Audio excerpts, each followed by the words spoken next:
मैं Indian institute of education की ओर से आपका बहुत स्वागत करता हूँ। आज का जो मैम का लेक्चर का टॉपिक, व्याख्यान का जो विषय है वो new policy and program in special education field से रिलेटेड है। पेंडेमिक कोविड-19 पे आप इस पे जितने भी लोग हैं अपने पुनः मैं निवेदन करूंगा एक सामान्य रूप फॉर्मेलिटी की तरह कि आप अच्छा सहयोग कर ही रहे हैं, फिर भी मैं एक निवेदन करूंगा कि अगर आपका गलती से माइक चालू है, वीडियो चालू है तो बंद कर लेंगे, लेक्चर को कंटिन्यू करके। स्वागत है मैम आपका। धन्यवाद। डॉक्टर प्रीति तिवारी मैम, आपका स्वागत है। Thank you. पहले तो आपको बहुत बहुत धन्यवाद कि आपने हमें पहले लिंक शेयर कर दिया, जिसकी वजह से मैम को भी सुनने का मौका हमें मिल पाया है। जी जी जी, मैम भी बनारस से हैं, आप भी बनारस से। थैंक यू सो मच कि आपने हमें यहाँ बुलाया है आपके प्रोग्राम को कंटिन्यू करने के लिए। फॉर्मेलिटी में ज्यादा टाइम नहीं लॉस करते हैं, तो हम लोग अपना शुरू करते हैं प्रेजेंटेशन। अलाउ कर रहे हैं आप? जी बिल्कुल। हेलो जी बिल्कुल मैम, स्वागत है। हाँ थैंक यू। जी मैम स्वागत है, कंटिन्यू कंटिन्यू मैम। प्रेजेंट करना है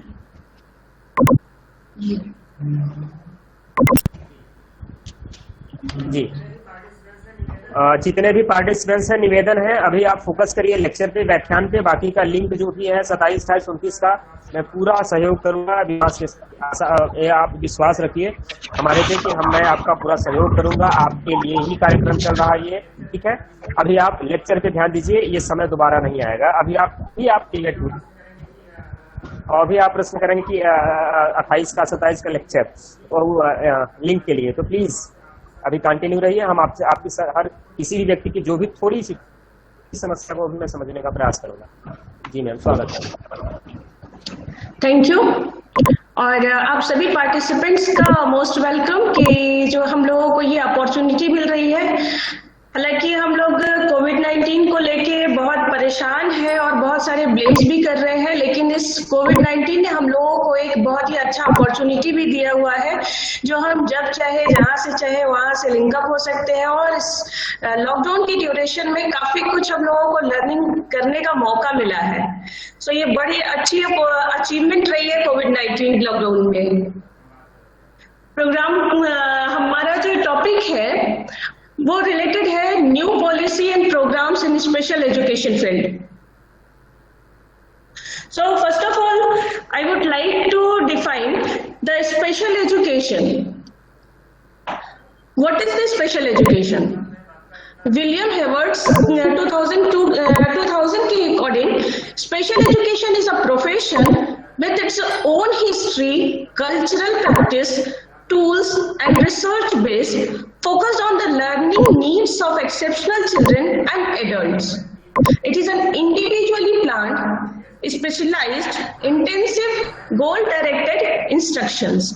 जैसा कि हम लोग इस डेफिनेशन में देख रहे हैं कि इसमें काफी ऐसे वर्ड्स दिए हुए हैं, जो वर्ड्स हमारे आगे वाले पॉलिसी बनाने में हमेशा जो प्रोग्राम्स तैयार होते हैं उनमें ये किस तरह से इसका रोल आता है कि हम लोग एक एक वर्ड को कितना डेप्थ में जाते हैं, उस वर्ड की क्या क्या रिक्वायरमेंट्स है, उन रिक्वायरमेंट्स को फुलफिल करने के लिए हमारी पॉलिसीज और प्रोग्राम्स तैयार किए जाते हैं। Main features of the special education. First of all, process of making provision.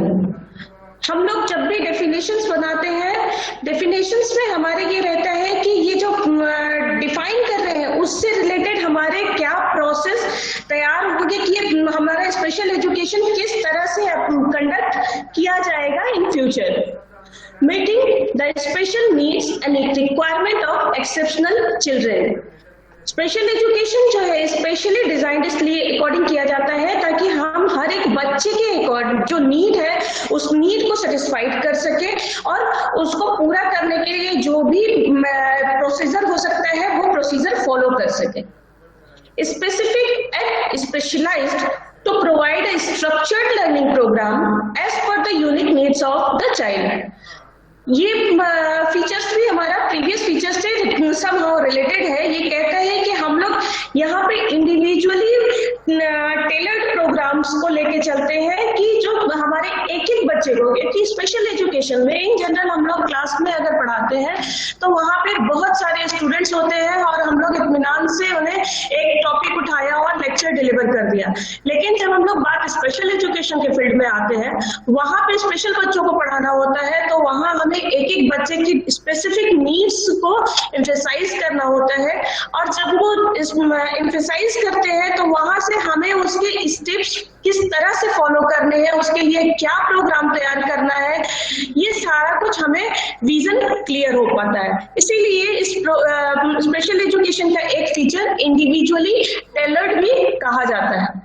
इसके साथ साथ ये कंटिन्यूअस और इंटेंसिव एजुकेशन में भी रखा जाता है, क्योंकि ये हमेशा स्पेशल एजुकेशन का जो फील्ड होता है वो ऐसा नहीं है कि हम स्पेशल बच्चों को पढ़ा रहे होते हैं और उनको आज हमने पढ़ा दिया फिर 4 दिन का गैप भी कर देंगे तो कोई फर्क नहीं पड़ता है। कंटिन्यूएशन इतना मस्ट है इनका कि इनके रूटीन एक सेट करने होते हैं कि किस पर्टिकुलर टाइम में ये बैठेंगे, किस पर्टिकुलर टाइम में इन्हें क्या करना है।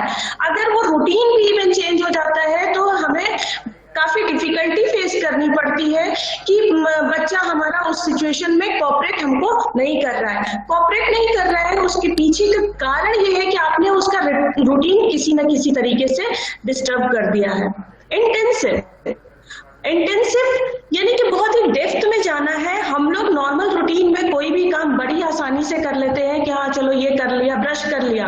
एक सिंपल हम लोग एग्जांपल ले लेते हैं ब्रशिंग का। ब्रश कर लिया हम लोगों ने बड़े आराम से, एक नॉर्मल बच्चे को अपने ब्रश करा दिया। लेकिन बात जहाँ स्पेशल बच्चों की आती है वहाँ हमें देखना होता है कि ब्रश करना, उसको उसके लिए ट्रेनिंग प्रोवाइड करना, ये एक बहुत ही बड़ा टास्क होता है।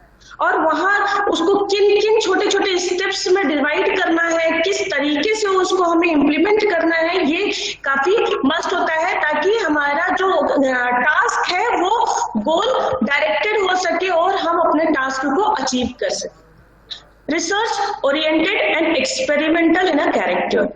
जो स्पेशल एजुकेशन का फीचर होता है वो रिसर्च ओरिएंटेड है, यानी हमारे स्पेशल एजुकेशन के फील्ड में बहुत स्कोप है जहाँ के हम रिसर्च कर सकते हैं। मल्टीपल इसमें एस्पेक्ट है हमारे पास, और अभी क्योंकि हमारा स्पेशल एजुकेशन फील्ड आज भी इमर्जिंग फील्ड है, अभी इतना ज्यादा यहाँ पे इन डेप्थ रिसर्च नहीं हुए हैं। कुछ रिसर्चेस हुए हैं जो भी वो भी बहुत ही सरफेस लेवल पे होते हैं, तो हमारे पास फुल रिसर्च का स्कोप है। दूसरा चीज क्या है कि हम लोग केस स्टडी, एक केस स्टडी हमने अगर कहीं फॉरेन में कंडक्ट हुआ है, वो केस स्टडी जरूरी नहीं है कि वो इंडिया के पर्सपेक्टिव में भी उतना ही इफेक्टिव हो, सेम तरीके से इम्प्लीमेंटेशन उसका पॉसिबल हो।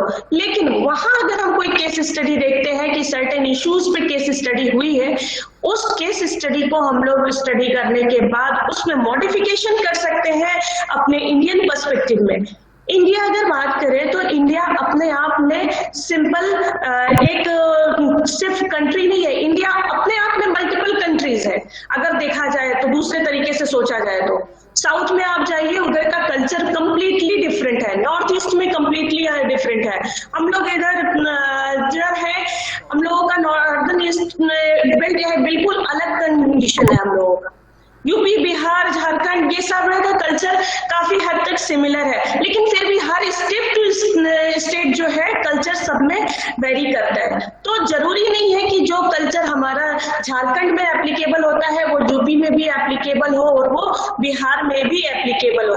तो हमारे पास फुल स्कोप होता है रिसर्च का, और एक एक एक्सपेरिमेंट हमारे लिए बहुत यूजफुल होता है स्पेशल एजुकेशन के फील्ड में। सो हमारे पास फुल स्कोप है रिसर्च and experiment का, and definitely it is a quite technical and enrich। Technical इसलिए कहे कि यूजुअली लोग सोचते हैं कि हाँ ये तो जो है डिसेबल्ड बच्चा है, चलो इसको क्या जरूरत है, कोई भी पढ़ा देगा, इसको स्कूल जाने की क्या जरूरत है। लेकिन जो आप स्पेशल एजुकेटर्स हैं वो इस चीज को बहुत अच्छी तरह से समझते हैं कि एक बच्चे को एक टास्क सिखाना क्या होता है, और उस टास्क को सिखाने के लिए कितने टेक्निक्स अपनाने पड़ते हैं। हमारे सराउंडिंग्स में बहुत सारे इक्विपमेंट्स यूं ही पड़े रहते हैं, वो जो दूसरों के लिए यूजलेस होते हैं वो स्पेशल एजुकेटर के लिए बड़े यूजफुल होते हैं। सो ये टेक्निकल स्किल्स जो है वो हमारे स्पेशल एजुकेशन में हमारे स्पेशल एजुकेटर्स को होती है, जिसकी वजह से वो डिस्कार्डेड मटेरियल से भी कुछ एक इन्वेंटिव टीएलएम क्रिएट करते हैं और वो किसी किसी स्पेशल बच्चे के लिए एक अच्छा टास्क अचीव करने के लिए, गोल अचीव करने के लिए यूजफुल हो जाता है। So these are the main features of the special education. Next, concept of integration.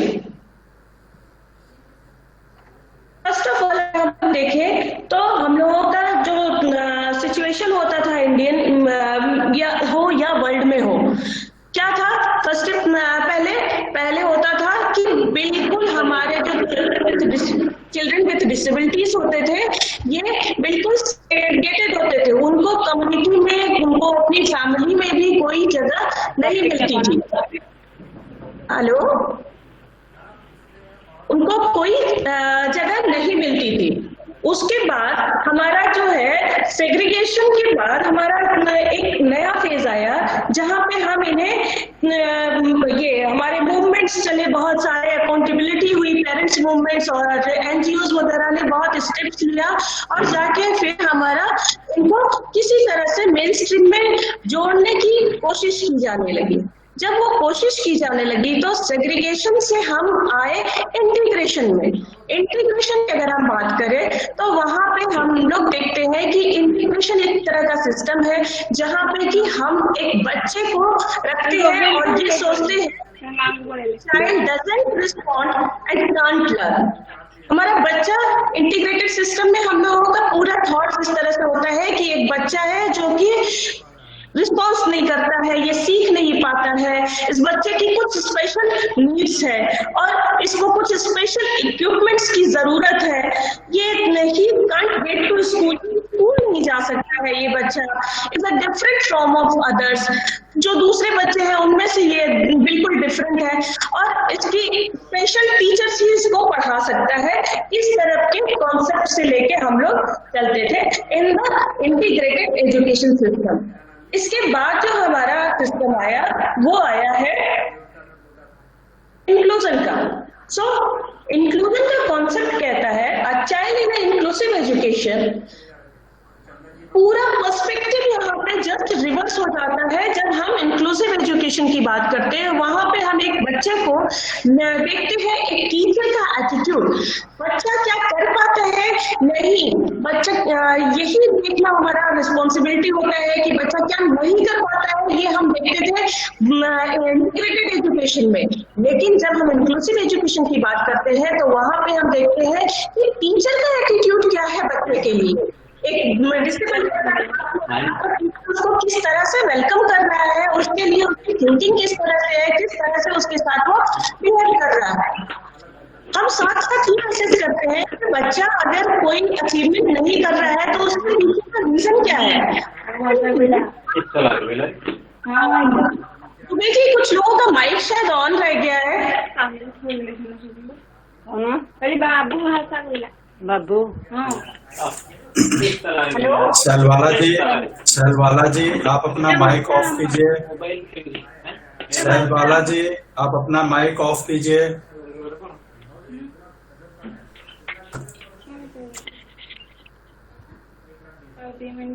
Sir आप करो ना। Shall I continue? हाँ जी मैम, बिल्कुल बिल्कुल मैम। यहाँ हम बात करते हैं इंक्लूसिव एजुकेशन में, वहां हम बोलते हैं कि बच्चा अगर ये अचीव नहीं कर पाया है तो उसके पीछे का रीजन क्या है। डेफिनेटली इसका रीजन जो है वो हमारा मेथड है। हमारा मेथड, हमारा करिकुलम बहुत ही लेंथी है, हमारा मेथड अच्छा नहीं है, जिसकी वजह से बच्चा हमारा ये अचीवमेंट नहीं कर पाता है। जी तो जी जी प्रीति मैम एक minute.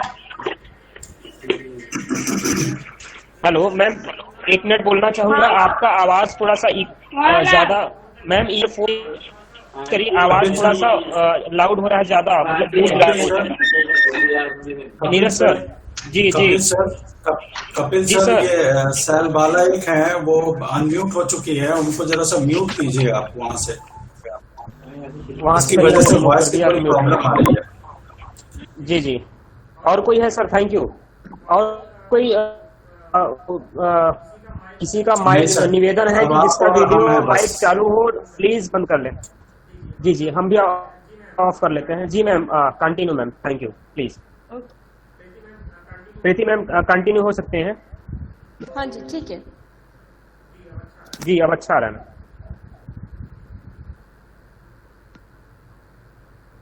Child in इनएसेसिबल environment. Inclusive education में हम फोकस करते हैं कि चाइल्ड का इन्वायरमेंट कितना एसेसेबल है, क्या वो जिस स्कूल जा सकने लायक उसका इन्वायरमेंट है कि नहीं, वेदर स्कूल की बिल्डिंग एसेसेबल है या नहीं, उसको रैंप का प्रॉपर सिस्टम मिल रहा है, उसको साथ में ब्रेल का इंडिकेशंस बोर्ड लगा हुआ है कि नहीं, साइन लैंग्वेज में चीजें बताई जा रही है कि नहीं। तो इस तरह के सारे इन्वायरमेंटल बैरियर्स को रिमूव करना स्पेशल एजुकेशन का इंक्लूसिव एजुकेशन का ये एक मेजर कॉन्सेप्ट बनता है। Many dropouts, many failures. Many dropouts क्यों होते हैं इंक्लूसिव एजुकेशन में? डेफिनेटली हम जहां इंटीग्रेटेड एजुकेशन में बात करते थे, वहां पे हम चाइल्ड को रिजेक्ट कर देते थे on ground of his capacity और इनकेपेबिलिटी। लेकिन यहाँ पे हम देखते हैं कि ये मेनी ड्रॉपआउट्स और मेनी फेल्योर्स क्यों हो रहे हैं। इसके पीछे का कारण हमारी अपनी एटीट्यूड, यानी टीचर का एटीट्यूड, कम्युनिटी का एटीट्यूड, हमारा करिकुलम, हमारा structure, building structure, environmental attitude किस तरह का है जिसकी वजह से ये फेल्योर या ड्रॉपआउट्स हो रहा है। सो ड्रॉपआउट्स के लिए हम यहाँ बच्चे को ब्लेम नहीं करते हैं, बल्कि हम अपने इन्वायरमेंट को रीस्ट्रक्चर करने के लिए प्लान करते हैं। Teachers and schools are not supportive. अगर हमारा बच्चा कुछ लर्न नहीं कर पा रहा है, उसके पीछे का रीजन ये है कि हमारा स्कूल, हमारा टीचर्स वो बच्चे को उस तरह से सपोर्ट नहीं कर रहा है कि बच्चा हमारा वो लर्निंग हो सके उसकी। Parents not involve. समटाइम्स हम लोग देखते हैं कि पेरेंट्स सोचते हैं बच्चा को स्कूल में डाल दिया तो डाल दिया, अब हमारा काम खत्म। लेकिन नहीं जी, नहीं, आपका काम खत्म नहीं होता है। आपने ट्यूशन रख दिया, आपका काम खत्म, अपने बच्चा को स्कूल में डाल दिया, आपका काम खत्म, ऐसा नहीं होता है। आपकी रिस्पॉन्सिबिलिटी साइमल्टेनियसली होती है। जितना हमारा टीचर वर्क करता है स्कूल में, उससे ज्यादा बच्चा आपके साथ रहता है। सो आपका रोल, आपका इन्वॉल्वमेंट कहीं ज्यादा जरूरी है, और इन दैट सिचुएशन आपका जो है इम्पोर्टेंट रोल बढ़ जाता है। सो टीचर क्या करा रहा है, क्या उसको सिखा रहा है, कैसे करा रहा है, ये सारी कुछ अकाउंटेबिलिटी है आपकी कि आप जानिए कि उसको क्या कराना है, घर में उसको क्या क्या प्रैक्टिस करानी है ऑफ द स्कूल। अभी हम लोग अगर बात करें कि ड्यूरिंग द लॉकडाउन सिचुएशन, इस समय कौन रिस्पॉन्सिबल है? हमारा टीचर क्या कर पाएगा इस समय स्पेशल एजुकेशन के फील्ड में? ऑब्वियस है, जो नॉर्मल लोग हैं उनके लिए टेक्निकलिटी इतनी इश्यूज होते हैं। जैसे अभी हम लोगों के एग्जांपल की माइक अनम्यूट हो गया तो उसके बाद फिर म्यूट करना डिफिकल्ट हो रहा था। जब ये हमारे आप के लिए डिफिकल्ट होता है तो सोचिए हमारे बच्चे के लिए कितना डिफिकल्ट होगा। और जहां हम लोग मल्टी सेंसरी अप्रोच की बात करते हैं, तो वहां पे हमारा ये मल्टीमीडिया अप्रोच कितना हमारे बच्चे के लिए इफेक्टिव होगा। सो उसको इफेक्टिव बनाने के लिए हमारे पेरेंट्स का जो इन्वॉल्वमेंट होता है वो कहीं ज्यादा इम्पोर्टेंट होता है। सो कभी भी हम लोग जो भी थेरेपी, जो भी प्लानिंग, जो भी स्पेशल एजुकेशन के स्किल्स हम लोग डेवलप करना चाहते हैं, उसमें पेरेंट्स का इन्वॉल्वमेंट को जरूर ध्यान में रखना होता है, और तभी हमारा इंक्लूसिव एजुकेशन का प्रोग्राम सक्सेस हो पाता है। लैक ऑफ TLM, हम लोग देखते हैं कि कितना अच्छा अवेलेबिलिटी है हमारे पास TLM की। TLM हमारे, आप देखेंगे या तो अच्छे TLMs बहुत इफेक्टिव, जो आपको लगेगा कि ये पर्टिकुलर बच्चे के लिए बहुत इफेक्टिव हो सकता है, वो TLM बहुत ही कॉस्टली मिलेगा। सेकेंड चीज इशू होता है कि वो इजीली मार्केट में अवेलेबल नहीं होता है कि आप यूं ही जाएंगे और बच्चे के लिए परचेज करके आए, वेदर आप स्कूल एडमिनिस्ट्रेशन हो और चाहे आप पेरेंट्स हो। इन दैट सिचुएशन हम देखते हैं कि हमारा बच्चा अगर ड्रॉप हो रहा है, अगर फेल्योर हो रहा है, तो उसके पीछे का एक रीजन है कि हम क्या उसको एडिक्वेट TLMs प्रोवाइड करा पा रहे हैं, और अगर नहीं तो ये हमारे लिए ट्रेनिंग की एक जरूरत होती है। TLM बनाना भी अपने आप में स्किल्स होता है कि आप कैसे किसी चीज को TLM तरह यूज सकते हैं, उसमें क्या क्या मॉडिफिकेशंस कर सकते हैं जो यूजलेस चीजें हैं। डेफिनेटली हम सबके लिए बजट में नहीं होता है कि आप कॉस्टली TLMs परचेज कर सके, तो इन दैट सिचुएशन जो अवेलेबिलिटी है उसको आप कैसे असेस कर सके, और अगर नहीं हो रहा है तो हम डेफिनेटली हमारा इंक्लूसिव एजुकेशन फेल्योर होगा।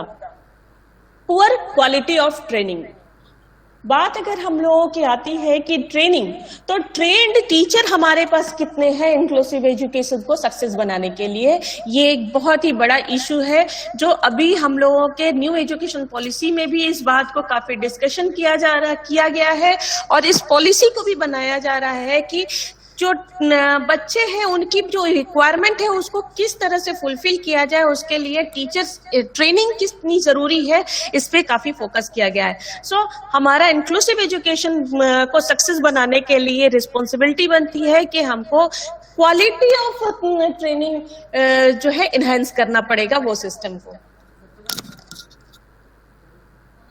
नेक्स्ट हम लोग आ जाते हैं हमारे एक्ट है person with disability act 1995। Definitely हम यहाँ पे इसके बहुत डिटेल में नहीं जाना चाहते हैं, आपको जस्ट क्लियर करना है कि हम लोगों का जो पर्सन विद डिसेबिलिटी था वहां पे डिसेबिलिटी 7 टाइप्स ऑफ डिसेबिलिटी बताई गई है। First of all blindness, low vision, leprosy cured, hearing impairment, locomotor disability, mental retardation and mental illness. इस 7 टाइप की डिसेबिलिटीज को पर्सन विद डिसेबिलिटीज 1995 में बताया गया है। ठीक है, इसके 21 साल बाद हमारे पास एक नया जो है डिसेबिलिटी एक्ट बन के तैयार हुआ है, जो भी उस समय 20 साल पहले लगता था कि हाँ ये डिसेबिलिटी एक्ट जो है बना है तो सफिशिएंट है, इसमें सारे डिसेबिलिटीज को मेंशन किया गया है और उनके लिए जो भी रिक्वायर्ड चीजें हैं वो सारी कुछ इसमें दी गई हैं, सारी पॉलिसी सारे एक्ट बताए गए हैं। लेकिन इन 20 साल का गैप होने के बाद इस बीच में कितने सारे रिसर्चेस होने के बाद हम लोग इस कंक्लूजन पे पहुंचे हैं कि नहीं, अभी इसमें मॉडिफिकेशन की जरूरत है, हमें काफी चेंज करने की जरूरत है, और उस जरूरत को ध्यान में रखते हुए फिर हम लोगों का ये नया डिसेबिलिटी एक्ट बन के आया जो disability rights of person with disability act 2016 के नाम से जाना जाता है। ये डिसेबिलिटी एक्ट हमारा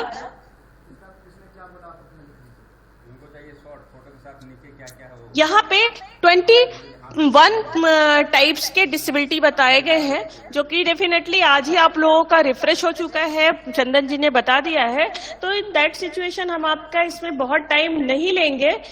सिंपल इतना ही है कि जो आपको ये 21 टाइप्स के डिसेबिलिटी डिफाइन किए गए हैं, यहाँ पे वो सारा शो किया गया है कि किस तरह से हमारी डिसेबिलिटी को डिफाइन किया गया है। पहले वहां जहां हम लोगों का फिजिकल डिसेबिलिटी होता था वहां पे इसको लोकोमोटर डिसेबिलिटी के नाम से ए ग्रुप में डिवाइड किया गया है, और उसके साथ साथ विजुअल इम्पेयरमेंट को बी ग्रुप में, सी में हियरिंग इम्पेयर को, और स्पीच एंड लैंग्वेज डिसेबिलिटी को डी ग्रुप में रख के हमारा फिजिकल डिसेबिलिटी को कंप्लीट किया गया है। वहां पे इन सारे डिसेबिलिटी को अलग अलग करके बताया गया था। नेक्स्ट आता है हमारा इंटेलेक्चुअल डिसेबिलिटी। इंटेलेक्चुअल डिसेबिलिटी के भी सब 2 टाइप्स बताए गए हैं, जिसमें कि हमारे स्पेसिफिक लर्निंग डिसेबिलिटीज को भी इन्वॉल्व किया गया है और ऑटिज्म स्पेक्ट्रम डिसऑर्डर को भी। पहले हम लोगों का नेशनल ट्रस्ट एक्ट होता था 1999, वहां पे ऑटिज्म और सेरेब्रल पॉल्जी को डिफाइन किया गया था। लेकिन यहाँ जो है हमारे RPWD एक्ट में ही स्पेसिफिक लर्निंग डिसेबिलिटी, जो कि अभी तक हमारे डिसेबिलिटीज ये लर्निंग डिसेबिलिटीज को डिसेबिलिटी के लिस्ट में मेंशन नहीं किया गया था, वो यहाँ पे डिसेबिलिटी के लिस्ट में मेंशन किया गया है। साथ साथ ऑटिज्म को यहाँ पे मेंशन किया गया है। मेंटल बिहेवियर के नाम से इसको जाना जाता है, जो पहले हम लोग मेंटल इलनेस के नाम से जानते थे। Disability cause due to the neurological conditions से ये सब 2 टाइप्स के डिसेबिलिटीज बनते हैं। और ब्लड डिसऑर्डर्स को भी यहाँ पे ये 3 तरह के ब्लड डिसऑर्डर्स बताए गए हैं, उनको इसी ग्रुप में रखा गया है। इसके साथ साथ मल्टीपल डिसेबिलिटीज को भी एक अलग कैटेगरीज डिवाइड किया गया है, जो पहले नेशनल ट्रस्ट एक्ट में ही मेंशन हुआ था, यानी वहां से ये चीज यहाँ पे मेंशन करने की जरूरत पड़ी। 1995 में जब वो एक्ट बना और 1999 में जब वो एक्ट बना है, तो उन दोनों के बीच में देखा गया कि हाँ, ये डिसेबिलिटी इस एक्ट के अंदर में नहीं आया था, तो इसको यहाँ पे एक कम्प्रिहेंसिव एक्ट बनाया जाए जहाँ पे इसका एक इन्वॉल्वमेंट किया जा सके। इसके अलावा लास्ट है हमारा any other categories as may be notified by the central government from time to time. Time to time जो है सेंट्रल गवर्नमेंट जैसे भी देखता है कि हाँ किसी चीज की जरूरत है, इस तरह के लोगों को अगर डिसेबिलिटी की जरूरत है, ये ज्यादा वल्नरेबल सेक्शन हो गए हैं, इनको ज्यादा रिक्वायरमेंट की जरूरत है, सो उनको यहाँ पे डिसेबिलिटी में मेंशन किया जाएगा। Person with disability act 1995 chapter 5 में एजुकेशनल एस्पेक्ट को डील किया गया है, जिसमें कि कहते हैं कि every child with disabilities shall have the right to free education till the age of 18 in integrated और स्पेशल स्कूल सेटअप। यानी कि एवरी बच्चे का अधिकार है, जो बच्चा अपना 18 साल तक का है, वो चाहे इंटीग्रेटेड स्कूल में अपना एजुकेशन ले, चाहे वो स्पेशल स्कूल में अपना एजुकेशन ले, लेकिन राइट टू फ्री एजुकेशन उसका राइट है। इसके बाद कहा गया है एजुकेशनल प्रोविजन में कि children with disabilities shall have the right to free books, scholarship, uniforms and other learning material. Special जितने भी हमारे चिल्ड्रन विद डिसेबिलिटीज हैं, उनका ये राइट्स है कि उनको ये सारा मटेरियल्स प्रोवाइड कराया जाए। साथ साथ special schools for children with disabilities shall be equipped with vocational training facilities. Special school का प्रोविजन बनाया गया, जिसमें कि सिर्फ यही नहीं हो कि स्पेशल स्कूल ही चल रहा हो, बल्कि अगर वहां पे जो हमारे एबव 14 इयर्स बच्चे हैं, उनके लिए वोकेशनल ट्रेनिंग का भी फैसिलिटीज जरूर होना चाहिए। क्योंकि जब भी आप स्पेशल स्कूल सेटअप डालते हैं, तो आपके पास मैक्सिमम लोग होते हैं वहां पे। उस सिचुएशन में आप ये कैटेगराइज नहीं कर सकते हैं कि आप सिर्फ छोटे बच्चे को लेंगे। आपके पास जो बच्चा आएगा, आपको उसको सर्विसेज प्रोवाइड करना है, क्योंकि हमारे ये फर्स्ट पॉइंट बोलता है कि राइट है इनका फ्री एजुकेशन, चाहे वो इंटीग्रेटेड स्कूल में हो, चाहे वो स्पेशल स्कूल में हो, till the age completed the 18। So in that situation आपको उसके लिए वोकेशनल ट्रेनिंग की भी जरूरत है, और फर्दर ताकि वो अपना एम्प्लॉयमेंट भी गेन कर सके। नेक्स्ट बोलता है non formal education shall be promoted for children with disabilities. Non formal education जो चिल्ड्रन विद डिसेबिलिटीज को उनके लिए है जिनका कि स्कूल से किसी तरीके से ड्रॉप आउट हो गया, वो स्कूल अचीव नहीं कर पा रहे हैं, एसेसिबल नहीं है। ये हम 1995 की बात कर रहे हैं। सो उस सिचुएशन में इस चीज को ध्यान में रखते हुए ये बताया गया था कि आप उनके लिए नॉन फॉर्मल एजुकेशन का भी प्रोविजन रखिए, ताकि वो अपना एजुकेशन, अपनी ट्रेनिंग वो कवर कर सके। साथ साथ सीवियर और प्रोफाउंड लेवल के बच्चों को जो है, सीवियर के बच्चे तो फिर भी ले जाए जा सकते हैं, प्रोफाउंड और कस्टोडियल टाइप के बच्चों की ट्रेनिंग, स्पेशली अगर हम लोग बात करें कस्टोडियल बच्चों की, तो उनकी ट्रेनिंग स्कूल में पॉसिबल नहीं होती है। तो इन दैट सिचुएशन उनके लिए जो नॉन फॉर्मल एजुकेशन है, यानी कि जो उनके ट्रेनिंग्स प्रोवाइड किए जा सकते हैं, वो उनको नॉन फॉर्मल एजुकेशन के तहत प्रोवाइड किए जाए। Teachers training institution shall be established to develop requisite power. यहाँ पे भी बात कही गई है कि टीचर्स ट्रेनिंग इंस्टीट्यूशंस को इस्टेब्लिश किया जाए, ताकि हम लोग हमारे जो चिल्ड्रन विद डिसेबिलिटीज है, पर्सन विद डिसेबिलिटीज है, उनको हम लोग एम्पावर कर सके, उनके डेवलपमेंट के लिए काम कर सके। विदाउट ट्रेनिंग हम उनके साथ काम करते हैं तो वो जस्ट एक ट्रायल एंड एरर मेथड से काम करते हैं। आज ये अपनाया, सही नहीं हुआ तो कल को दूसरा अपनाएंगे। इस तरह के मेथड को नहीं, बल्कि हम एक ट्रेंड टीचर को ले आए जो वो टीचर्स हमारे ऐसे लोगों को एम्पावर कर सके। Appropriate transportation, removal of architecture barrier and restructuring of examination system shall be ensure for the benefit of children with disabilities. हमें ट्रांसपोर्ट भी प्रोवाइड करना है, आर्किटेक्चरल बैरियर्स को भी रिमूव करना है, हमें हमारे इन्वायरमेंट को और एग्जामिनेशन सिस्टम को चेंज करने की बात भी यहाँ पे कही गई है।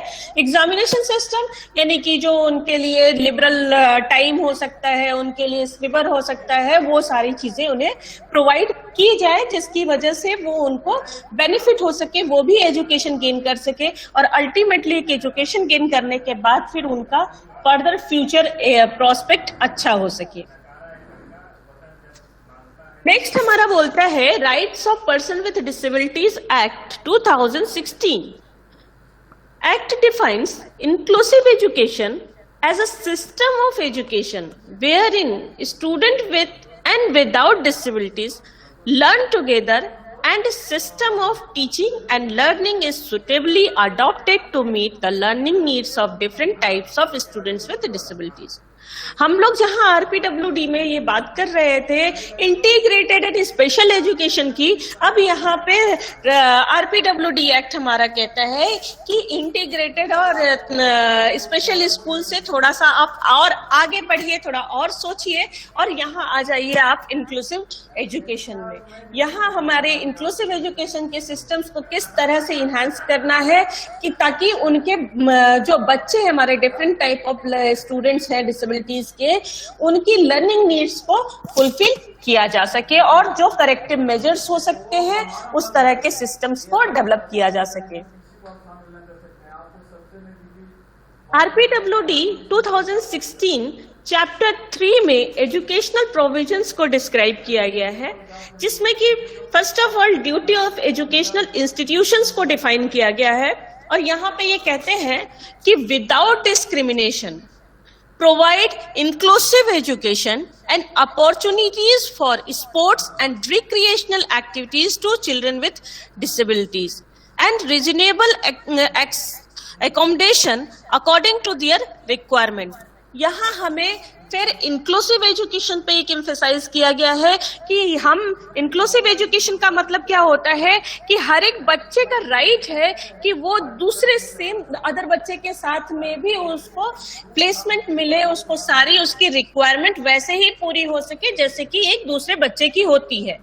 सो यहाँ और साइमल्टेनियसली ये सिर्फ हमारा एजुकेशन में ही नहीं एप्लीकेबल होता है, बल्कि हमारे स्पोर्ट्स और रिक्रिएशनल एक्टिविटीज जो है उसमें भी इनका इन्वॉल्वमेंट होना चाहिए। या ना तो आपने सिर्फ स्पोर्ट्स एंड रिक्रिएशनल एक्टिविटीज करा दी, आप एजुकेशनल एस्पेक्ट को नहीं भूल सकते हैं, और एजुकेशनल एस्पेक्ट को करा रहे हैं तो आप इनके रिक्रिएशनल एस्पेक्ट को नहीं भूल सकते। यानी कि साइमल्टेनियसली हम लोगों को दोनों के साथ फोकस करना है, किसी भी चीज में डिस्क्रिमिनेशन नहीं करना है। आप लोगों ने बहुत सारे फेसबुक पे वीडियोस देखते हैं, आपके व्हाट्सएप में भी कई बार, यूट्यूब में भी वीडियोस दिखाते हैं कि कैसे पैरा ओलंपिक में किस तरह से लोग अपने डिसेबिलिटी के साथ, अपनी एबिलिटी के साथ काम करते हैं, किस तरह से वो रेस कर रहे हैं, उसके लिए क्या क्या टेक्नोलॉजीज डेवलप है ताकि वो उनका इन्वॉल्वमेंट हो सके। आखिर ये पैरा ओलंपिक जो है, ओलंपियाड जो हम लोगों का है, ये क्या है? ये एक तरह का इंक्लूजन ही है ताकि हम ऐसे बच्चों को इंक्लूड करा सके।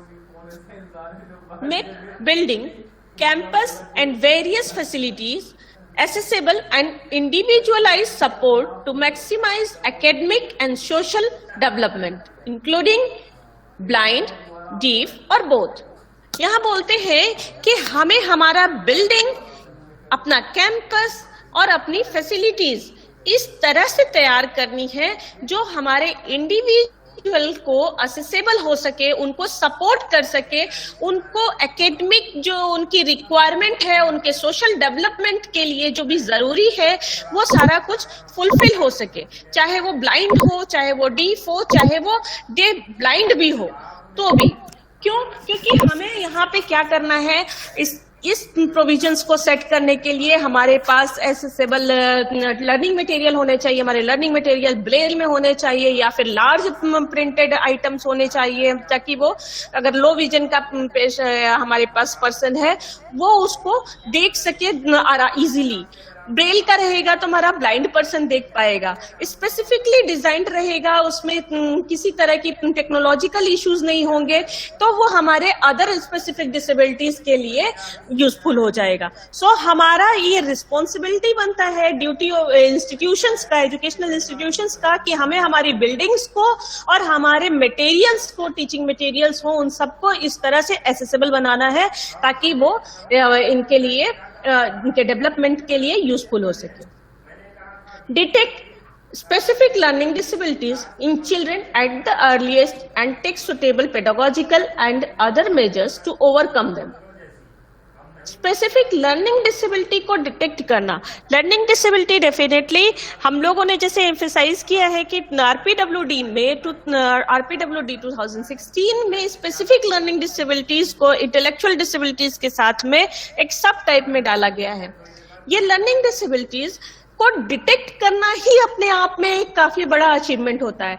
हम हमारे बच्चों में ही अब देखें तो आप लोगों ने तारे जमी की मूवी में देखा होगा कि किस तरह से एक छोटा बच्चा वो लर्निंग डिसेबिलिटी से परेशान है, उसको सारा इस तरह का एटमॉस्फेयर दिया जा रहा है कि बच्चा अपनी कंडीशन से बिल्कुल फेडअप हो चुका है, उसका कोई मन नहीं लग रहा है, और अल्टीमेटली एक टीचर उसको ऐसा आता है जो उसकी प्रॉब्लम को आइडेंटिफाई करता है, उसको एनहांस करता है और उसको एक स्टेज पे इस तरह से ले आता है ताकि वो अपने इनर स्किल्स को निकाल के सबके सामने प्रेजेंट कर सके।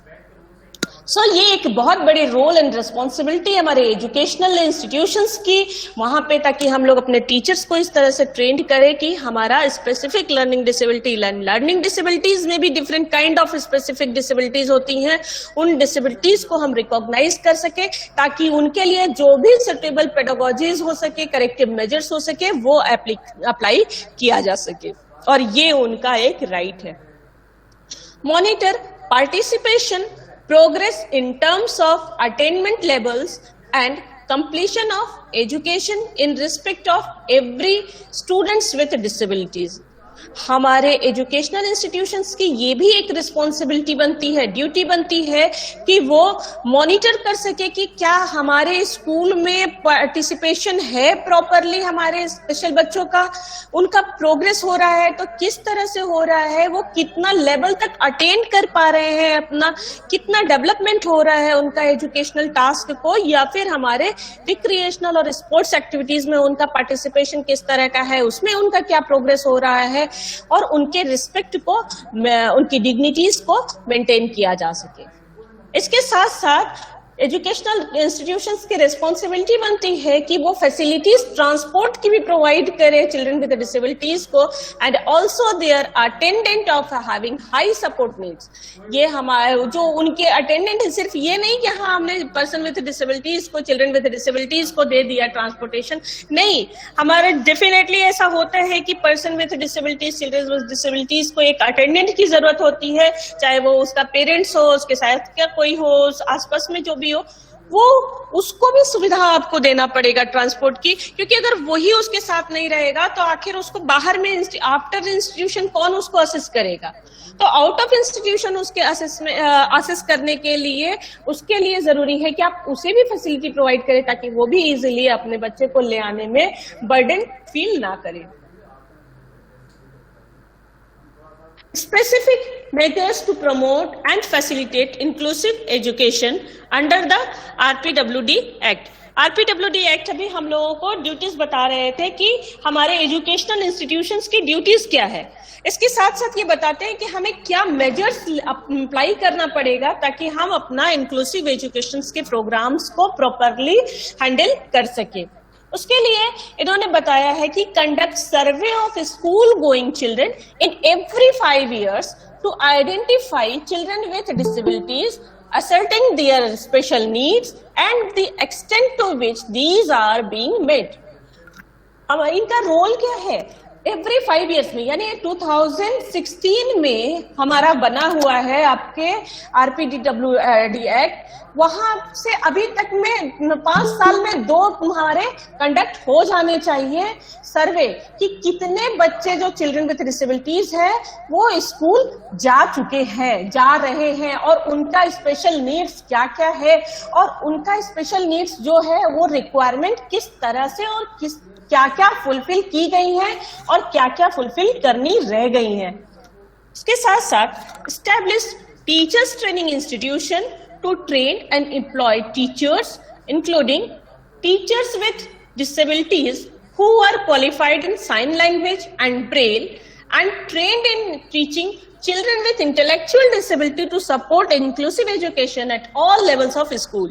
ये एक अपने आप में बहुत ही बड़ा और बहुत ही स्पेसिफिक मेजर्स बताया गया है कि हमें हमारे टीचर्स ट्रेनिंग इंस्टीट्यूशंस को बनाने की, इस्टेब्लिश करने की बहुत जरूरत है, ताकि हम ट्रेंड टीचर्स को हायर कर सके, उनको डेवलप किया जा सके। हम लोगों के यहाँ ट्रेंड टीचर्स की अभी भी बहुत कमी है, और साथ साथ में ये भी है कि हमारे बहुत सारे ट्रेन टीचर्स हैं, बहुत सारे क्वेश्चंस आते हैं कि भाई ये बताओ कि एम्प्लॉयमेंट का क्या होगा। अभी हम लोग 5,000 7,000 इस तरह से जो है में हमारे स्पेशल एजुकेटर्स कहीं कहीं किसी जगह काम कर पा रहे हैं। तो उनके लिए इंस्टीट्यूशंस तो बना देंगे, लेकिन उसके वो इंस्टीट्यूशन अभी तक जो चल रहे थे वो हमें कैंडिडेट बुलाने में, हमें स्टूडेंट्स कलेक्ट करने में डिफिकल्टी होती है, जो लोग यहाँ पे कोई भी कोर्स, ट्रेनिंग कोर्स चलाते हैं। लेकिन जब हमारा प्रोविजन होगा तो ना तो प्राइवेट इंस्टीट्यूशन होगा चाहे गवर्नमेंट इंस्टीट्यूशन हो, उसको स्टूडेंट्स बुलाने में प्रॉब्लम नहीं होगी, क्योंकि आप उनका प्लेसमेंट तो करा सकेंगे। आखिर आप मोटिवेशन क्या देंगे आप अपने कैंडिडेट्स को कि आप ये चीज, ये ट्रेनिंग कर लो, इससे आपका फ्यूचर ये हो जाएगा। आप बहुत डिटरमाइंड हैं, आप बहुत जो है ये फीलिंग्स रखते हैं स्पेशल बच्चों के लिए, लेकिन अल्टीमेटली आपकी भी अपनी रिक्वायरमेंट है, वो फुलफिल करने के लिए ये जरूरी है कि आप इस्टेब्लिश करें, ये इस्टेब्लिश हो सके और इनका इम्प्लीमेंटेशन हो सके। और इस मेजर्स में एक सबसे अच्छी बात ये कही गई है और एक्सप्लिसिटली इसको डिफाइन किया गया है यहाँ पे कि जो टीचर हो वो इंटेलेक्चुअल डिसेबिलिटी के लिए भी हमें एक ट्रेंड टीचर चाहिए, साइन लैंग्वेज के लिए भी हमें एक ट्रेंड टीचर चाहिए, और ब्रेल तो ब्रेल के लिए तो चाहिए ही चाहिए। इसके अलावा establish adequate number of resource centres to support educational institution at all levels of school education. हमारे रिसोर्स सेंटर्स को हमें डेवलप करने की जरूरत है, ताकि हम within the educational institutions भी जो हमारे बच्चे इनरोल्ड हो, स्पेशल बच्चे इनरोल्ड हो, उनको हम लोग एडिक्वेट उनकी नीड्स को फुलफिल कर सकें। Modification in the specific students with disabilities such as extra time, facilities of scribe, exemptions from second and third language course। सो इस तरह का वहां पे बताया गया है PWD एक्ट में कि हमें इन्हें इस एग्जामिनेशन में रिलैक्सेशन देना चाहिए, लेकिन यहाँ पे बहुत ही एक्सप्लिसिटली इस चीज को डिफाइन किया गया है कि हमें क्या क्या मेजर्स फॉलो करना चाहिए ताकि इनका करिकुलम और एग्जामिनेशन सिस्टम को मॉडिफाई किया जा सके, जिससे कि इनका डेवलपमेंट पॉसिबल हो सके। Provide scholarship in appropriate cases, जहां भी हमारे अप्रोप्रिएट केसेस है जिनकी रिक्वायर्ड है, उनको स्कॉलरशिप भी प्रोवाइड किया जा सके। इसके साथ साथ में ही free of cost books, other learning materials and appropriate assistive devices to students with blind disability and up to the age of 18 years। Student with benchmark disability. Benchmark disability इसलिए कहा गया है यहाँ पे क्योंकि जो हम लोगों का ये टर्म अप्लाई किया गया है RPWD एक्ट में, तो जो हमारे स्टूडेंट्स हैं सर्टेन काइंड ऑफ डिसेबिलिटीज से, उनसे रिगार्डिंग जो भी असिस्टिव डिवाइसेस है उसको फ्री ऑफ कॉस्ट उनको प्रोवाइड किया जा सके। बुक्स मटेरियल एसेसिबल फॉर्म में, ब्लाइंड अगर लो विजन का है तो उसके लिए एक बड़े प्रिंट में बड़े कैरेक्टर वाला जो है वो उस तरह का प्रिंट वाला चाहिए लर्निंग मटेरियल, और ब्रेल चाहिए अगर जो ब्लाइंड है उसके लिए, स्टिक्स चाहिए, स्मार्ट कैन चाहिए, एंड नंबर ऑफ इक्विपमेंट्स और असिस्टिव डिवाइसेस की रिक्वायरमेंट है ताकि वो अपना स्कूल और अचीवमेंट्स गेन कर सके। Promote appropriate augmentative and alternative communication techniques Braille and sign language to supplement the use of one's own speech to fulfill daily communication needs of person with speech and communication disabilities as well as learning disabilities. Augmentative and alternative communications जो है इस तरह का हमारे पास appropriate measures होना चाहिए ताकि हम लोग इन जो स्पीच एंड कम्युनिकेशंस की प्रॉब्लम होती है जिन बच्चों के साथ वो वहां से इसको प्रॉपरली अपनी बातों को डे टू डे बातों को भी वो कह सके। इसके साथ साथ जो लोकल तरीके से भी वो बात करते हैं, होम बेस्ड लैंग्वेज भी जो यूज करते हैं, वहां पे वो साइन उस चीज को समझ सके और ब्रेल का यूज कर सके, इसके लिए अपनी डेली कम्युनिकेशंस को एक्सप्रेस करने के लिए। To promote research to improve learning and any other measures as may be required. सबसे इम्पोर्टेंट एस्पेक्ट है हमारा रिसर्च का, जो हायर एजुकेशन में जाता है कि वहां पे आप रिसर्च कर सके इनकी लर्निंग को इम्प्रूव करने के लिए। हम जानते हैं कि हमारे सामने सच काइंड ऑफ प्रॉब्लम्स है, उस प्रॉब्लम्स का सोल्यूशन क्या है? ऑब्वियस है कि जब हम उस पर सर्टेन रिसर्च करेंगे तब हमें उसका पता चलेगा कि हाँ ये प्रॉब्लम है, इस प्रॉब्लम का रीजन ये है और इसको चेंज इस तरीके से किया जा सकता है। सो हम एविडेंस बेस्ड और रिसर्च बेस्ड प्रैक्टिसेस फॉलो करते हुए हम लोग इसमें जो है इन्हें फैसिलिटीज प्रोवाइड कर सकते हैं। बात एडल्ट एजुकेशन की आती है और रिजर्वेशन की। Adult education is the appropriate government and the local authorities shall take measures to promote, protect and ensure participation of person with disabilities in adult education and continuing education program equally with others।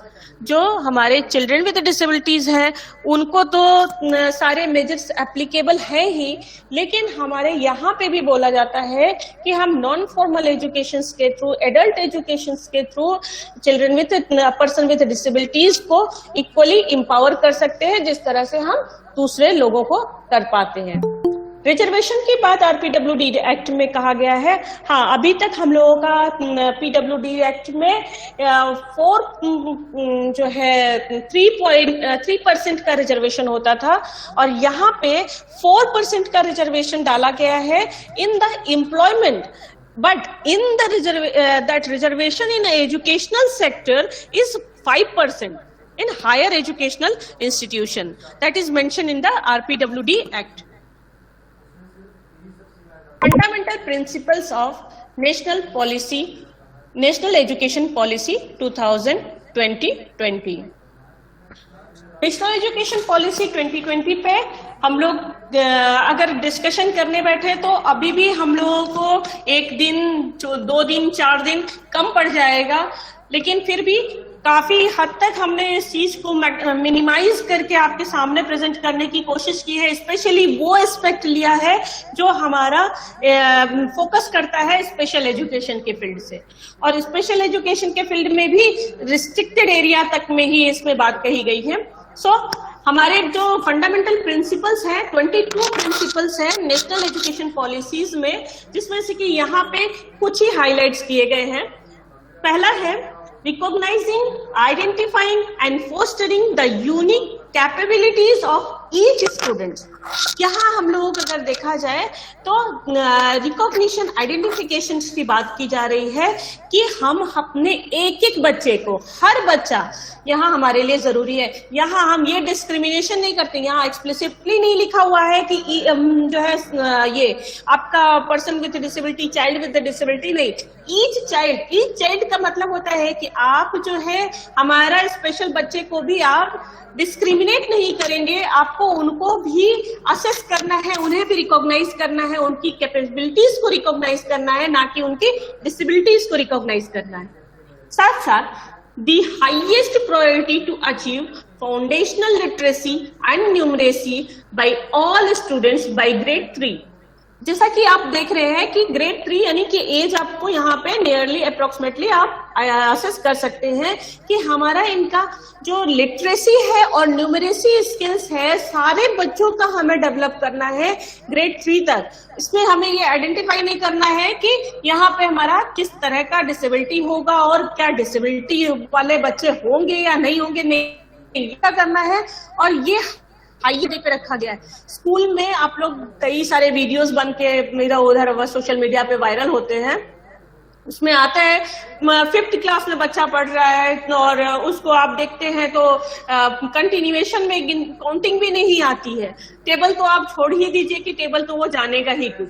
सो इस तरह की चीजों को assess करते हुए इसमें यहाँ पे ये प्रिंसिपल्स में डाला गया है कि हमें ये चीज अचीव करना है एट एनी हाउ, ये हमारा हाईएस्ट प्रायोरिटी होना चाहिए कि हम उसको फाउंडेशनल लिटरेसी एंड न्यूमरेसी में एटलीस्ट बच्चे को ट्रेंड कर सके at the grade of 3 itself. Extensive use of technology in training and language, removing language variable,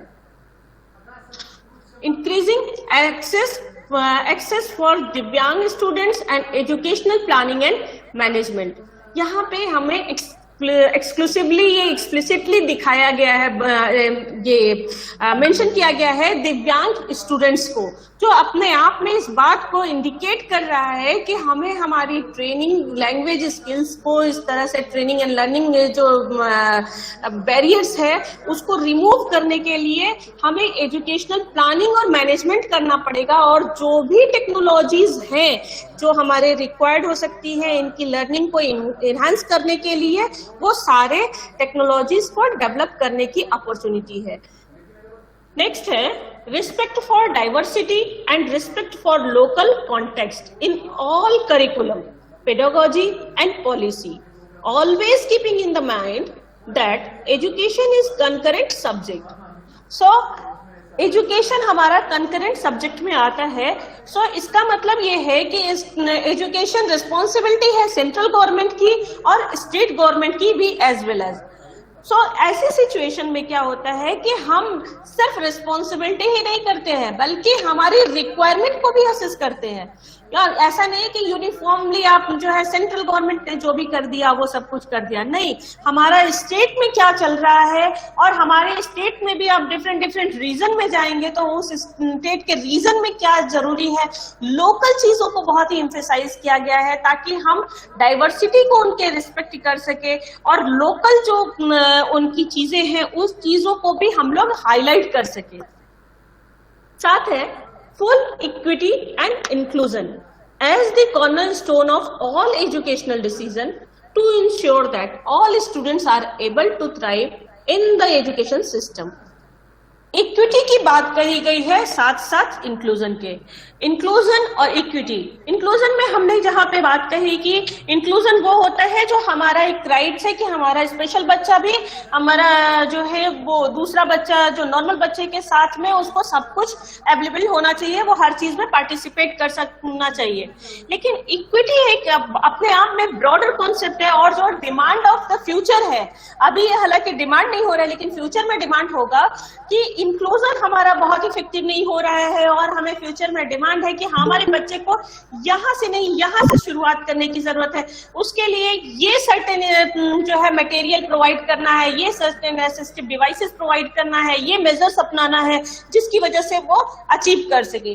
like अगर हम लोग रेस की बात करें तो रेस में एक रिले रेस होता है। हम लोग जो है स्पेशल बच्चों के लिए, कोई एक नॉर्मल बच्चा है इंक्लूजन में तो क्या करेंगे कि हाँ हमें उसे थोड़ा सा दे दिया, लेकिन इक्विटी में हमें बात करें तो हम देखते हैं कि इस बच्चे का अगर एक पैर में प्रॉब्लम है और हम उस समय इसको असिस्टिव डिवाइसेस के थ्रू रेस में लगा रहे हैं तो हम इसका रेसिंग पॉइंट कहाँ से स्टार्ट कर रहे हैं, that is called the equity. So यहाँ फोकस हमारे इक्विटी पे भी किया गया है, इंक्लूजन पे तो फोकस हर जगह दिया ही हुआ है। Education is a public service.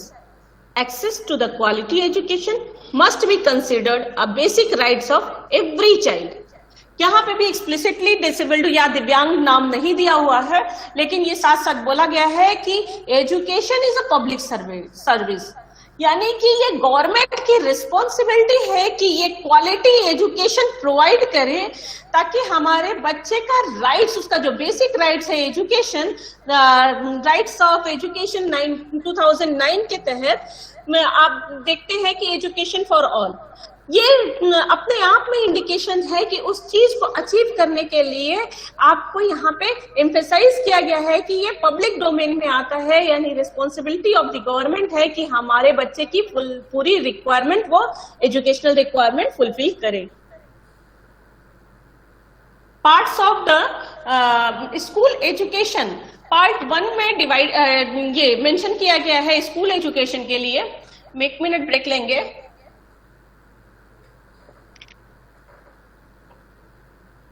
हमारा जो प्रीवियस नेशनल एजुकेशन पॉलिसी था, नेशनल पॉलिसी ऑन एजुकेशन 1986, वहां ये पुराना स्ट्रक्चर चलता था जहां पे कि 10+2 का स्ट्रक्चर चलता था। वहां पे हमारा ये नीचे लोअर लेवल पे स्टूडेंट्स का इन्वॉल्वमेंट नहीं होता था, वो हमारे एकेडमिक सेक्शन में मेंशन नहीं किए जा सकते। लेकिन हमारा जो न्यू पेडागॉजिकल और करिकुलर स्ट्रक्चर्स बन रहा है, उसमें हमारा ये पैटर्न चेंज किया गया है और यहाँ पे 5+3+3+4 का कॉन्सेप्ट लेके चला गया है। यहाँ बताते हैं कि फाउंडेशनल स्टेज बहुत ही इंपॉर्टेंट होता है, क्योंकि with in the 5 to 8 years हमारा बच्चा जो है 85% उसका ब्रेन डेवलप हो जाता है। और ऐसी सिचुएशन में अगर हम वो एस्पेक्ट अगर जरा सा भी इग्नोर करते हैं, वहां पे अगर हम उसकी अच्छी ट्रेनिंग नहीं देते हैं, उसको क्वालिटी एजुकेशन नहीं देते हैं, तो अल्टीमेटली वो बच्चा को ऊपर जब जाएगा वहां उसे कोई भी चीज सीखने में बहुत ही डिफिकल्ट होता है। इसलिए फाउंडेशनल एजुकेशन को बहुत ही एम्फेसाइज किया गया और इवन फाउंडेशनल एजुकेशन को भी 2 पार्ट्स में डिवाइड किया गया है। फर्स्ट ऑफ ऑल बोलता है कि आंगनबाड़ी और प्री स्कूल्स, आंगनबाड़ी और प्री स्कूल और बालवाड़ी एज 3 to 6 years और 2 years in age to 6 to 8 years, class 1 and 2, ये हमारा फाउंडेशनल एजुकेशन में आता है। इसके बाद हम सेकेंड स्टेज पे जब जाते हैं तो वो हमारा प्रिपरेटरी स्टेज कहलाता है, that is up to the age 8 to 11। इसमें क्लास 3 to 5 years का स्ट्रक्चर बताया गया है। मिडिल स्कूल्स में मिडिल एज में आके यहाँ पे क्लास 6 to 8 years, जो कि 11 एज to 14 years के लिए बात कही गई है। इसके साथ साथ class 9 to 12, age 14 to 18 called is the secondary education. यहाँ पे भी 2 डिवाइड किया गया है, जो 9 and 10 and 11 and 12 2 पार्ट में इसको डिवाइड किया गया है, 4th स्टेज को। नेक्स्ट है early childhood care and education, the foundation of learning. इसमें एक सबसे इम्पोर्टेंट जो एस्पेक्ट है और सबसे पहला ही एस्पेक्ट ये है कि early childhood care and education, यानी कि ECCE जो है ये बहुत ही इम्पोर्टेंट है। इम्पोर्टेंट क्यों है? हालांकि हम लोग अभी ये डिस्कस कर चुके हैं, क्योंकि हमारा बच्चा जो है काफी हद तक डेवलप हो जाता है जब वो इस स्टेज में रहता है। ये अपने आप में बहुत ही क्रूशियल स्टेज होता है और यहाँ पे हमें बहुत काम करने की जरूरत होती है। हम जितना अच्छा ट्रेनिंग अभी देंगे उतना अच्छा हमारा फ्यूचर होगा हमारे बच्चे का। पॉइंट 1.1 बोलता है universal quality of early childhood development and care of education must be achieved before 2030 to ensure that all students entering grade 1 are school ready. ये हम जब स्कूल भेजे बच्चे को, तब तक हमारा बच्चा इस तरह से हम इनको ट्रेंड करें कि ग्रेड 1 में जाने से पहले हमारा बच्चा ये ट्रेंड हो जाए, और ये अचीवमेंट हमको कर लेना है एटलीस्ट 2030 तक में, ताकि हम यूनिवर्सल क्वालिटी अपना इम्प्रूव कर सके। इसके according AIIMS of early childhood care and education will be attain optimal outcomes in physical, motor, cognitive, socio economic, ethnical, cultural, artistic, communication, early language, literacy and numeracy development. जो हमारा ECCE का जो optimal outcome है वो किन किन aspect पे जा रहा है, और यही हमारा एम है कि हमें ये फिजिकल डेवलपमेंट भी ध्यान में रखना है, मोटर डेवलपमेंट में भी ध्यान रखना है, कॉग्निटिव डेवलपमेंट में भी ध्यान देना है, सोशियो और इमोशनल इथिकल वैल्यूज को भी हमें इनहांस करना है बच्चे में। बच्चा को इमोशनल डिप्रेशन में भी नहीं जाने देना है, सोशल उसका भी स्किल्स डेवलप करना है। जिस कल्चर से हमारा बच्चा बिलोंग करता है उस कल्चर के लिए भी हमें उसके कल्चर को भी रिस्पेक्ट करना है, ताकि उसको ये हर्ट ना करे कि वो जिस कल्चर से बिलोंग करता है दूसरे उस कल्चर से नहीं बिलोंग करते, इसलिए उसको सेग्रीगेट किया जा रहा है, एनी काइंड ऑफ डिस्क्रिमिनेशन हो रहा है। उसके साथ ही साथ कम्युनिकेशन, लैंग्वेज एक बहुत ही अच्छा स्किल्स होता है और जो काफी अर्ली स्टेज में ही डेवलप हो जाता है, मैक्सिमम डेवलपमेंट उसी स्टेज में होता है। सो इसको भी काफी एम्फेसाइज किया गया है कि हमारा कम्युनिकेशन स्किल्स पे भी स्पेशल एम्फेसिस किया गया है। अर्ली लैंग्वेज पे, लिटरेसी पे एंड न्यूमरेसी डेवलपमेंट पे भी अचीव करने का हमारा एम है। National curriculum and pedagogical framework for early childhood care and education कहता है कि age of 8 by national NCERT, यानी ये बोलता है कि हमारा जो ये करिकुलम फ्रेमवर्क हम बनाएंगे, पेडागोजिकल करिकुलम फ्रेमवर्क, वो हमारा 8th क्लास के बच्चे तक के लिए with the consultation of the NCERT, और जो कि इसको सब फ्रेम में डिवाइड किया गया है, 2 सब फ्रेम में डिवाइड किया गया है। और इसका बताया गया है कि फर्स्ट फ्रेम में 0 to प्रीति मैम। हाँ जी प्रीति, हेलो मैम, कि थोड़ा सा शॉर्ट कर दें अभी। एक मैम निवेदन है कि ये लेक्चर को थोड़ा शॉर्ट कर दीजिए, क्योंकि आज समापन उस सब फ्रेम में डिवाइड किया गया है जो MHRD के थ्रू दिखाया गया है। क्योंकि हम लोगों के पास टाइम कम है, इसलिए हम लोग बहुत हरी में है, और डेफिनेटली ये पॉसिबल ही नहीं है कि हम लोग इतना कम टाइम में न्यू एजुकेशन पॉलिसी को इतना एलॉबरेटेड तरीके से डिस्कस कर सके। सो आंगनवाड़ी यहाँ पे बात की गई है कि ECC के तहत हमारा आंगनवाड़ी स्टैब्लिश करें। आंगनवाड़ी के साथ साथ हमारा प्राइमरी स्कूल्स भी लोकेटेड हो सकता है। प्राइमरी स्कूल्स के साथ प्री प्राइमरी और सेक्शंस जो है वो 5 to 6 इयर्स का जो कवर करता है वो भी को एग्जिस्ट कर सकता है विद द प्राइमरी स्कूल्स। इसके साथ साथ प्री स्कूल्स जो है वो भी स्टैंड अलोन हो सकता है, और with strengthen with the high quality of infrastructures. Infrastructures में सिर्फ हमारा ये इंफ्रास्ट्रक्चर मतलब फिजिकल इंफ्रास्ट्रक्चर से ही रिलेशन नहीं है, उसके जो हम लोग प्रीवियस एस्पेक्ट सारे डिस्कस किए थे वो सारे एस्पेक्ट भी यहाँ पे इन्वॉल्व होते हैं। It was that prior to the age of 5 years, child will move to a preparatory class, बालवाड़ी, जैसा कि हम लोगों ने ये पॉइंट ऑलरेडी वहां डिस्कस कर लिया है। Also in आश्रमशाला in tribal dominated areas, in all formats of the alternative schoolings in the phased manner.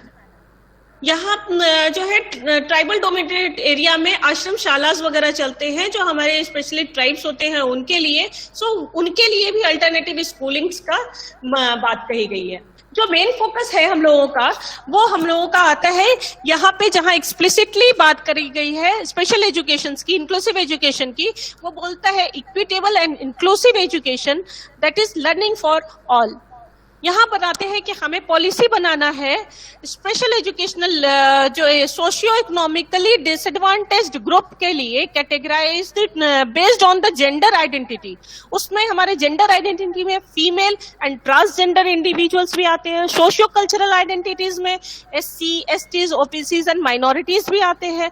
Geographical identities में जो स्मॉल विलेज से बिलोंग करने वाले, स्मॉल टाउन से बिलोंग करने वाले, एस्पिरेशनल डिस्ट्रिक्ट्स हमारे पास बहुत सारे हैं, सो उनसे रिलेटेड। और disabilities including the learning disabilities को भी यहाँ पे स्पेशली एम्फेसाइज किया गया है।